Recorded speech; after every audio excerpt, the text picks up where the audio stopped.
The following is an AZPM original production. From the radio studios of AZPM, welcome to the latest edition of the Press Room. I'm Steve Goldstein. Coming up, the Trump administration wants the U of A to agree to certain conditions in order to receive federal funding advantages. Plus, the federal government shutdown continues, and Congressman Ciscomani is calling out Senators Kelly and Gallego. A group of journalists joins me to discuss those stories and more next on the Press Room.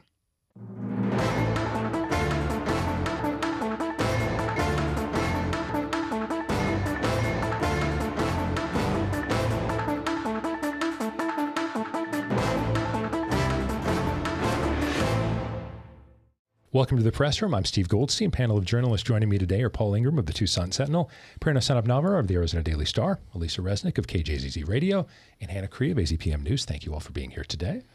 Prerana, we're going to start with you. So we learned late last week, U of A was among 9 universities across the country approached by the Trump administration with something called the Compact for Academic Excellence in Higher Education. Before we get to some of what has progressed, what's at the core of what this is? So basically, the compact and a letter from the White House was sent to 9 universities on October 1st. And it's a list of ideological, political, and financial demands in exchange for favorable access to federal money. So these 9 universities were given like the first chance to sign on to the compact. And one of the things that is being talked about is why the U of A is a part of this list. You know, there's Dartmouth, there's Brown. You know, why is the U of A a part of it? And one of the things which was said by the White House itself was that these 9 universities were seen as good actors. And even in the letter, which was sent by the White House to President Garamella, it was painting a picture of him and the University of Arizona having this kind of forward-looking vision for higher education and seeing them as reformative and basically believing them to be good actors. And a lot of the faculty reaction which has come out of this is talking about how, you know, this could be a hark to the first 6 months of this administration until very recently, where the University of Arizona seems to be complying and in some cases pre-complying or over-complying are some of the phrases which are being used. Yeah, we'll dig into the faculty senate in a moment. But yes, the idea that good acting means anti-DEI, perhaps? Yes. So some of the things which President Garamella did was centralizing the cultural and resource centers, you know, at the end of the spring, and scrubbing the words diversity and inclusion from the land acknowledgement statement of the university, which was, you know, done in collaboration with Native American, you know, partners. And it was also the letter which he sent to Arizona Senate President Warren Peterson talking about how he's taking so many steps to remove diversity and inclusion, you know, removing the words from job postings, from websites, and basically just showing that they're creating more diverse kind of university and not favoring DEI as much as they used to before, maybe. Yeah, I'll come back to you in a moment. Paul, what do you make of the reaction to this? Well, I think it's very clear that there's lots of people who are upset about this idea that the University of Arizona has been given this, and I think simultaneously that the university administration has not made it clear about what they're going to do. You know, I talked to folks at Arizona Board of Regents. They're saying, "Hey, we're still looking at it." You know, the university has said, "We're still looking at it." There doesn't seem to be a sense of what are we going to do in reaction to it, which is, I think, very different from the University of Virginia, which already put out a statement Friday saying we are not signing this thing. One of the things I think is interesting is that there's sort of this ask for feedback, but it's saying we would ask for feedback, but this is documented in its final form. So it's interesting to think about what this means, that they have a deadline of October 20th to respond, but it's not clear the University of Arizona can say, we like these things, but we don't like these things. Can we have it? Can we work on this? It's very much like, this is what you're signing up for. And I think the other question is, what are we actually getting in terms of finances? It's not clear. And there's some big questions about how the Department of Justice is going to be involved in this. Yeah. So Hannah, AZPM is on the U of A campus. We bring that up every once in a while. So have you picked up on anything, any vibe that's going on here? I mean, definitely what stood out to me the most was the Monday faculty senate vote. It was full of drama, full of emotions. But what surprised, I mean, Layla Hudson is the voice of the faculty senate, pretty much. She's chair. And what really stood out to me was how much she approached the compact with nuance, because in the same breath, she's saying, you know, compliance with political ideas, you know, in relation to how much federal funding you get, that is problematic. But in the same breath, she's saying, you know, there are a lot of things in this compact that many, many people in higher education do agree with, like making education more financially accessible. It asks universities to freeze tuition, and promoting a diverse, opinion conservative ideas on campus, promoting a dialogue, essentially. What things she said a lot of people in higher education would agree with. So, I mean, there's a lot of ways to think about this compact, and I think it's a hard decision.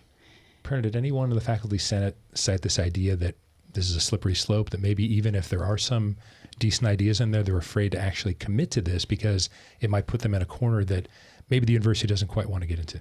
Yeah, absolutely. I think, in addition to Layla, like, Hannah said, she's the voice of Faculty Senate, also the Secretary of Faculty, Katie Zeiders, or Senator Ted Downing, who seems to be outspoken on these kinds of issues. Everyone's approaching it with a lot of nuance and saying that there are certain things in the compact which they agree with, but at the core of it, it's, an infringement on higher education. It's an infringement on academic freedom, because one of the demands is that universities bar employees from talking about any societal or political events unless it directly impacts the university.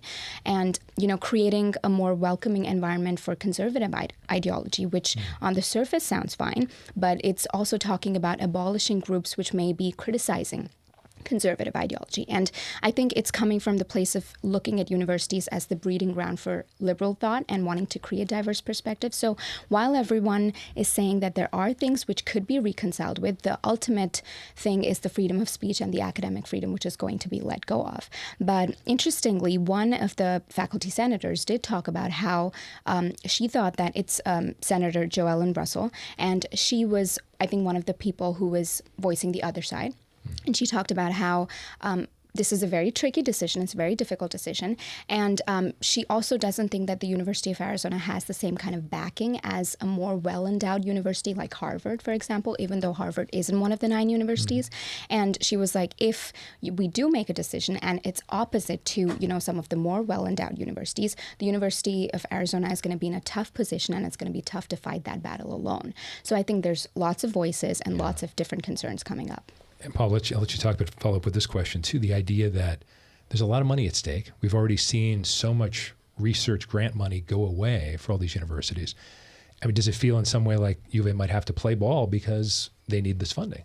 I think that's exactly true. I mean, one thing I think is interesting about the compact is how many of the strictures that are sort of built in feel like they're aimed not at the University of Arizona, but aimed at one of the Ivy Leagues. One of the things was about the, whether or not you had a $2 million endowment per student, which there's only like 5 universities that have an endowment that large, and U of A doesn't have that? No. U of A has roughly like $30,000 per student based on the endowments. That gets tricky about how you count an endowment, but because we're a land grant university. But regardless, this feels like it was aimed at Harvard.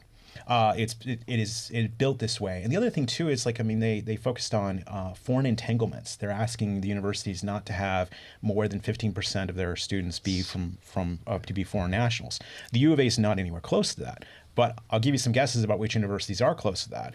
And that makes it such a strange document. So it seems aimed at Harvard. It's a shot across the bow at Harvard, but it doesn't include Harvard. So it becomes kind of this strange document in this way, where it's really built to get the U of A to sign on, and maybe I think in some ways put pressure on the other universities to sign on.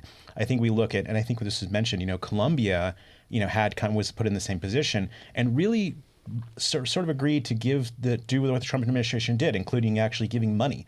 Harvard is not doing that. It's in the middle of a fight, but Harvard has the money and guns, so to speak, of lawyers to do that. The U of A doesn't. All right, Alisa, let's bring you in on this. If you want to talk about university, that's fine, but I also want to get some specifics on the action of the Tucson City Council this week. Sure. Because they, unlike President Garamellum, the Board of Regents that are still considering it, Council didn't need too much time to consider this. That's right. It was a pretty quick decision, about the last 10 minutes of the meeting yesterday, the regular meeting at 5:30. This was a resolution brought by Rocky Perez and Vice Mayor Lane Santa Cruz that basically asks this mayor and council to consider formally opposing this document and kind of asking that the university do the same. This is, I think the argument that was made by several council members and Mayor Romero was just that this is not just a University of Arizona issue, but a Tucson issue as well. Just because of how deeply embedded the university is in Tucson, how many people's jobs are tied to the university, and also in regard to the specific section within this compact that looks at international student enrollment and looks to cap that student enrollment. I mean, we don't have the numbers maybe of student enrollment, foreign student enrollment that, are at other Ivy League schools, for example, but at Ivy League schools. But, it's still a part of the Tucson economy. It still contributes to a lot of research here. And that's kind of the points that a lot of the council made last night. And also pointed out that, Rocky Perez pointed out that basically this didn't really come out of thin air. Part of it potentially is because of the way that the university may have capitulated already to some of the demands that the Trump administration has made. And University of Arizona was also the site where international students were having their visas revoked. ASU had that happen as well. Some of 6,000 across the country or so, according to the State Department. So this isn't the first time we're kind of discussing certain aspects of what's in the compact. Hannah, what are your thoughts on it? One thing that I haven't seen anyone bring up yet is the fact that Garimella himself is kind of in an interesting position because he went to school in both India and the United States. He did. So he's someone that's had a very successful career and benefited from the ability to go to school in both places. And I think asking someone who is in that position to sign off on a compact that basically caps foreign enrollment, I don't know. Yeah. I think it'll be interesting to see how he handles it because it does come down to him eventually. He also has some sort of political ties, kind of in the sense that he had served sort of in the Biden administration, sort of in the Trump administration related to some, so without characterizing him entirely, does he have some political savvy, do you think?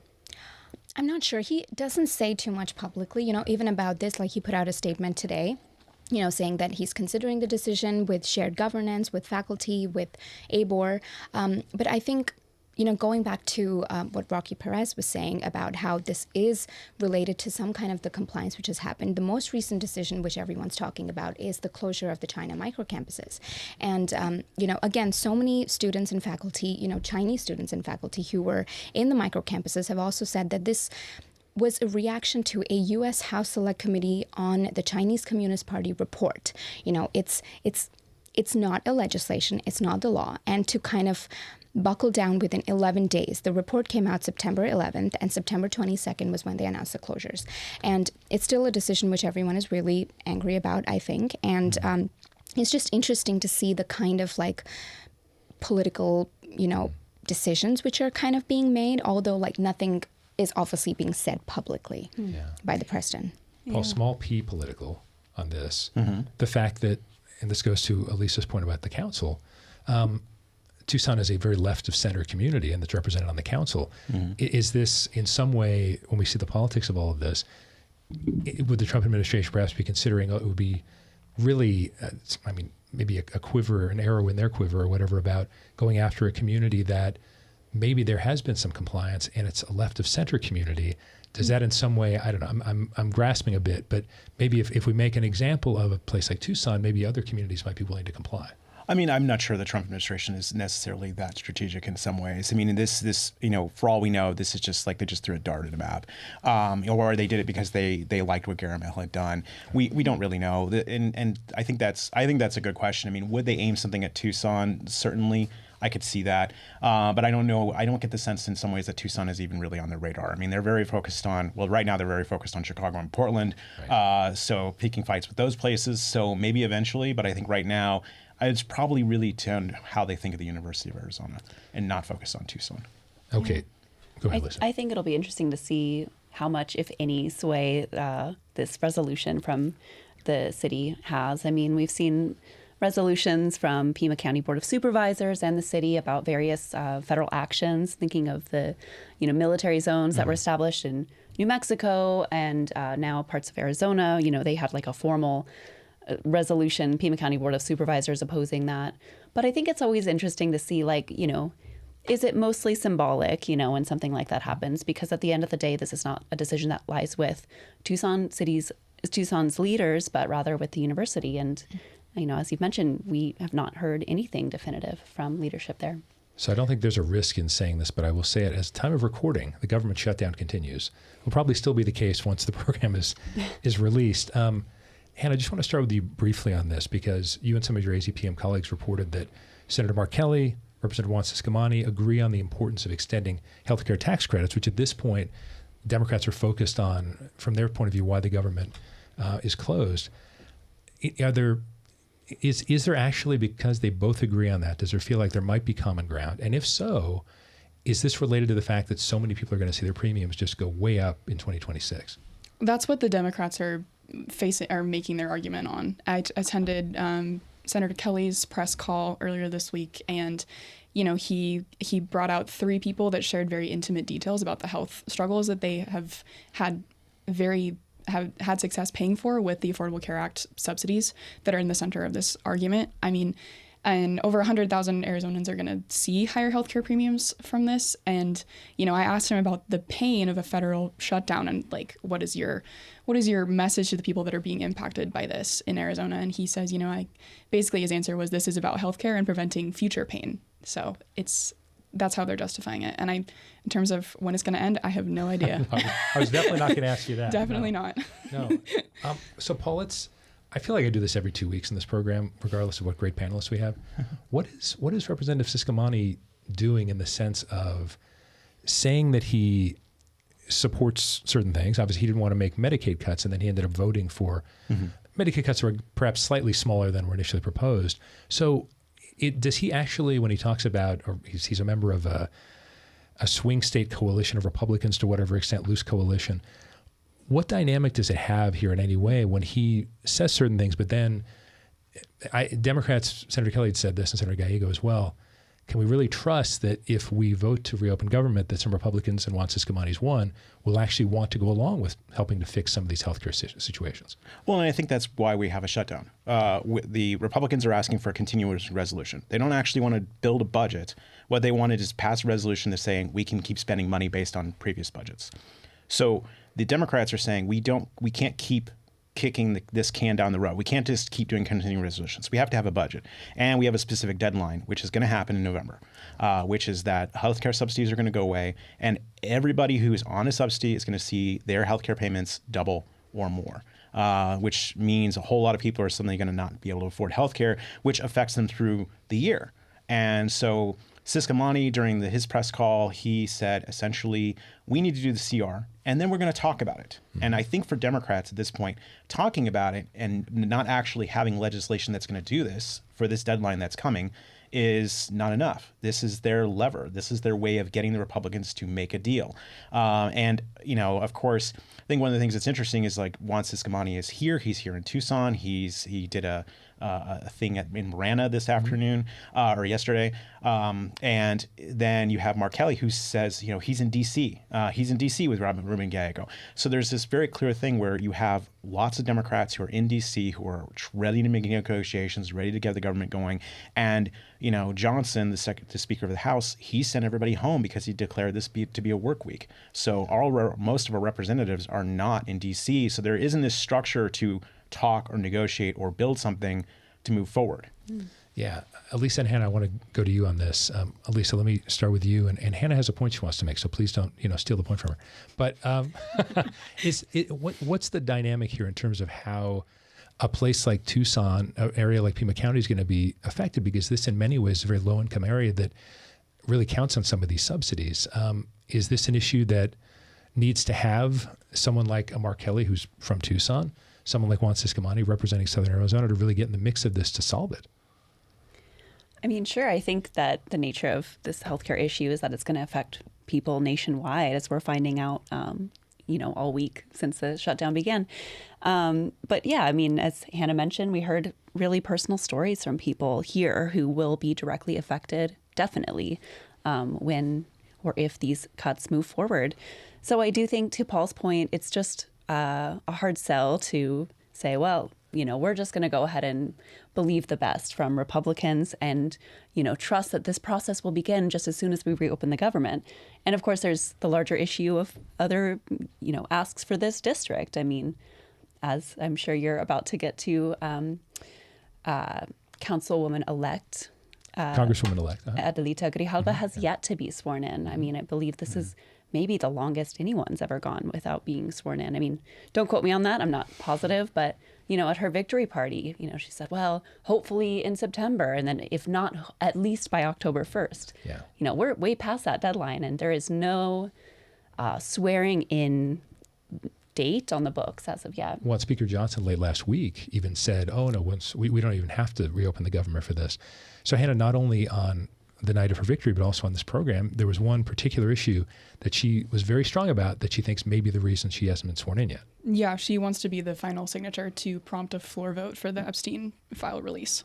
And I think, but also besides that point, because the government shutdown and her swearing in kind of intersect in a very interesting way that I think is very unique to Southern Arizona right now.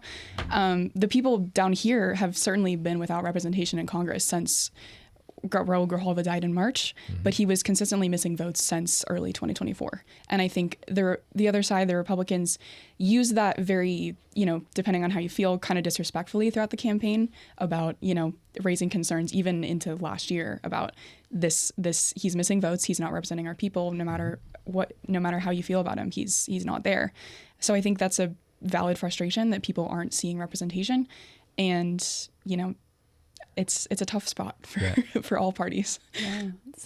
Yeah, I think Grijalva at this point has made a couple of different videos on Instagram saying, hey, well, I'm at my dad's condo in DC waiting to be sworn in. Hopefully this week. Nope, I'm not getting sworn in, and it's like just really this cycle. And, Johnson has been asked about whether the Epstein file petition and the vote is playing a role here, which of course he denies, but it at her watch party and victory, which happened like moments after the first count, earlier in September, that was one of her the core promises that she made during her victory speech, and she also went on to kind of bring forth further details of how she was going to do that with reporters later on. So yeah, it's hard not to see the connection there. And I do think just the idea that there's absolutely no vote going on, or no plans for swearing in going on that are on the books, but there are, there's still congressional activities going on here and there. So it's not as if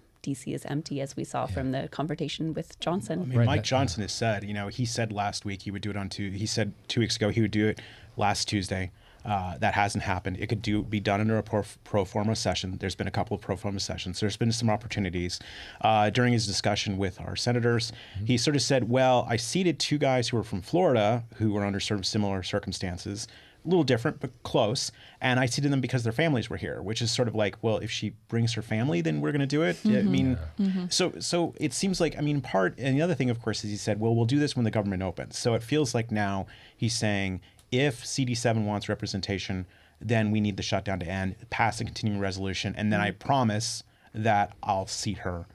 But the problem is, fortunately, if you keep breaking promises that you're going to do a thing, then why, does this mean that CD7 is eventually going to get seated, or are we going to wait for 4 or 5 more new reasons? Well, then there's that one technicality that the votes have not been officially canvassed as of the time we're taping right now. I think October 11th is the date that's supposed to take place. If, in fact, Speaker Johnson does not follow through after that, then that's another excuse that goes away. Very true. Yeah. That's a good point. Yeah. I guess they're just waiting for her family to get to D.C. Yeah. Could be. All right, Paul, let's spend our last couple of minutes talking about safety when it comes to transit in Tucson. There's been discussion about should a misdemeanor Tucson crime be added to a drug possession crime so that Tucson doesn't have to wait for Pima County to decide to prosecute or not. But let's discuss, again, only a couple of minutes left, but what actions were attempted to be taken this week in terms of making it so more people feel safe at bus stops in particular? There's concern about drug-related violence, but there's also the feeling of, do we protect the unhoused? Do we still have free fares? How did all this play out, at least a little bit this week? I think what it really comes down to is there's been this continuous discussion really since 2020 about the bus and whether or not there should be fares to it. And first, during COVID, it was really the idea that people just needed a chance to move around, so they made fares free. And there's been this continuous discussion now whether that there's a connection between people who are, homeless, people who are drug users, who are just using the bus and kind of using the bus to transport themselves around. There's been some even talk about people using that as a shoplifting, quickly shoplifting, then jumping on the bus and kind of timing this out well. And then of course, there's another big issue now too with the loop, which is the sort of big bicycle pathway around Tucson. There was a gentleman who was stabbed and he died from his his wounds 2 weeks ago. And that has also become, and I think these things are become really linked. And it's very clear that TPD is trying, Tucson police are trying to do more things to react to this, but they're sort of shifting now, I think, between being reactive to trying to go be proactive. I think the best example is Wednesday. They did an operation. They involved about 100 officers. They went out actually into the wash and actually started. They arrested 50 people. These people were on, because the drug possession, criminal possession warrants. One guy had a gun. He was a prohibited possessor, so he threw the gun, but they still arrested him. So it's very clear that TPD is trying to sort of figure out how to do these things at the same time, not working with homeless advocacies at the same time, and trying to balance these two things as they do one operation or the other. And it's very complicated, I think, when it comes down to it, because there's this political move, there's increasing anger about crime in Tucson, and that's really linked to the bus, but also now to the loop. Just a very few seconds, maybe 10 or 15 seconds. Do you think this complicated effort can actually bring people together to say, yes, we do not want to harass the unhoused, we also want people to feel safe? I think it can. It just really depends on how well they're able to work it. And the other thing, too, is there's this anger at the city council. So the city council has to show that they're actively doing something about it, that they're trying to make things work, that they're putting money and effort into doing these things well. Terrific. Thank you, Paul Ingram, Tucson Sentinel, Prerana Sanappannavar of the Arizona Daily Star. Thank you. Alisa Reznick, KJZZ, Hannah Cree of AZPM News. Thank you all for being here. And thank you very much for joining us for this edition of The Press Room. We are back next week. I'm Steve Goldstein.